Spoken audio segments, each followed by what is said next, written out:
Hello दोस्तों, आपका हमारे इस चैनल पर स्वागत है।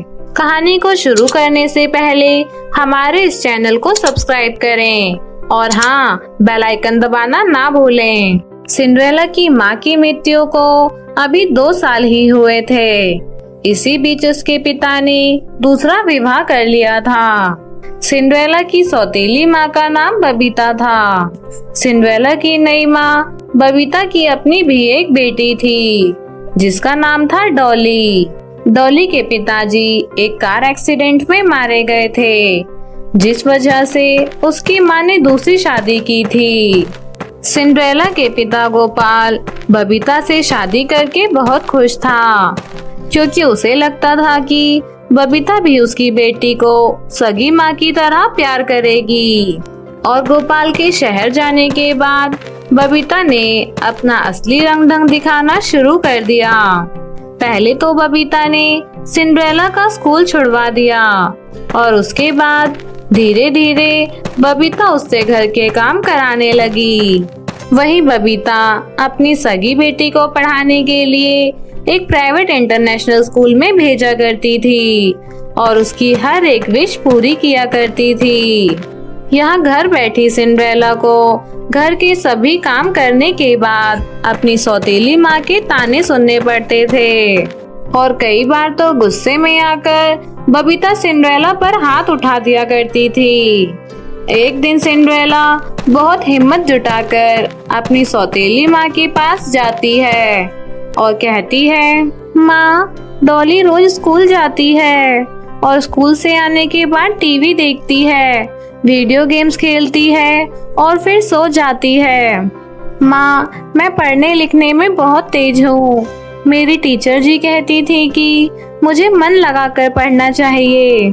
अगर आप मेरा एडमिशन गांव के किसी सरकारी स्कूल में करा दो तो मैं आपका बहुत एहसान मानूंगी। क्या बोली तू?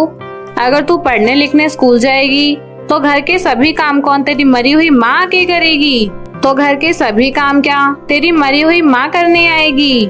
चल जा यहाँ से, सुबह सुबह मेरा दिमाग मत खा। माफ कीजिए, परंतु मैं सुबह जल्दी उठकर अपने सभी काम करने के बाद स्कूल जाऊंगी और आते समय बाजार से सब्जियां भी ले आया करूंगी।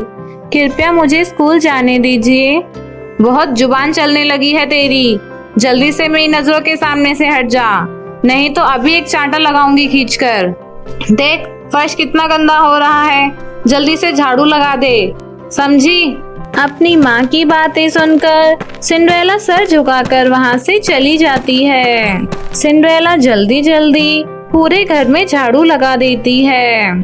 पूरे घर में झाड़ू लगाने के बाद सिंड्रेला अपने हिस्से के सभी काम कर देती है और जल्दी से अपने कमरे में जाकर अपनी किताबों को देखकर रोने लगती है और अपनी माँ को याद करती है।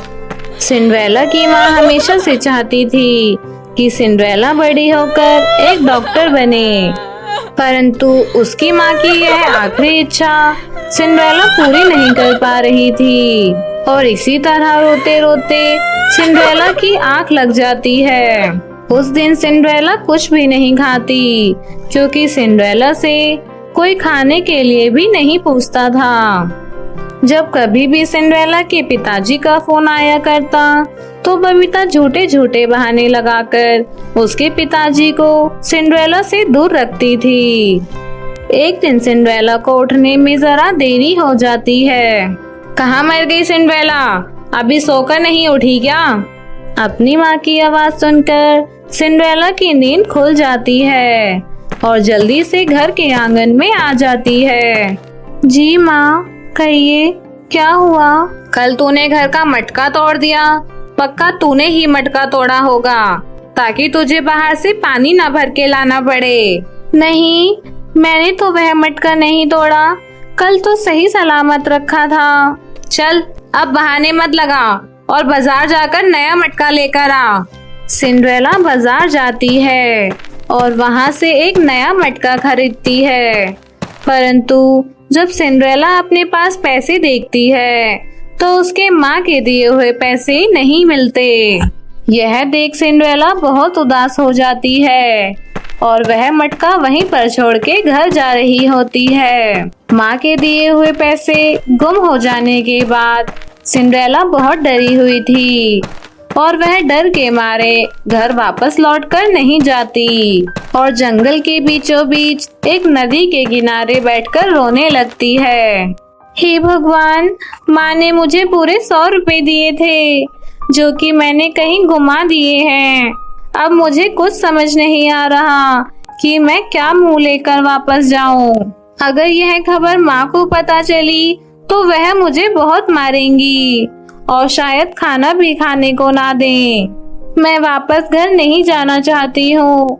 भगवान जी, कृपया मेरी कुछ मदद कीजिए। इस तरह सिंड्रेला हाथ जोड़कर भगवान से विनती कर रही होती है और देखते ही देखते सिंड्रेला के सामने एक परी प्रकट हो जाती है। मैं नटखट परी हूँ और मुझे तुम्हारे स्वर्गीय माता पिता ने तुम्हारी मदद करने के लिए भेजा है। मुझे पता है तुम्हारी सौतेली माँ तुम पर बहुत अत्याचार करती है और तुम्हें ठीक से खाना भी नहीं देती। आज के बाद तुम्हारी सभी दुख तकलीफ दूर हो जाएंगी। यह लो, यह जादुई 3 मटके हैं। यह पहला मटका तुम्हें ढेर सारे रुपए पैसे देगा और यह दूसरा मटका तुम्हें तुम्हारी जरूरत की सभी चीजें देगा। वहीं यह तीसरा मटका तुम्हें खाने पीने के लिए अच्छा सामान देगा। थैंक यू परी जी, मैं आपका एहसान कभी नहीं भूल पाऊंगी।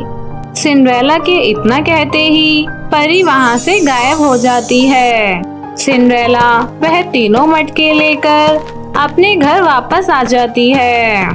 सबसे पहले सिंड्रेला उस जादुई मटके से एक झाड़ू मांगती है। सिंड्रेला वह झाड़ू आंगन में रखकर पानी पीने चली जाती है। सिंड्रेला जैसे ही पानी पीकर आती है वह देखती है कि पूरा आंगन चमक रहा होता है और उस जगह की अच्छे से सफाई हो जाती है। यह देख सिंड्रेला की आंखें चमचमा जाती हैं।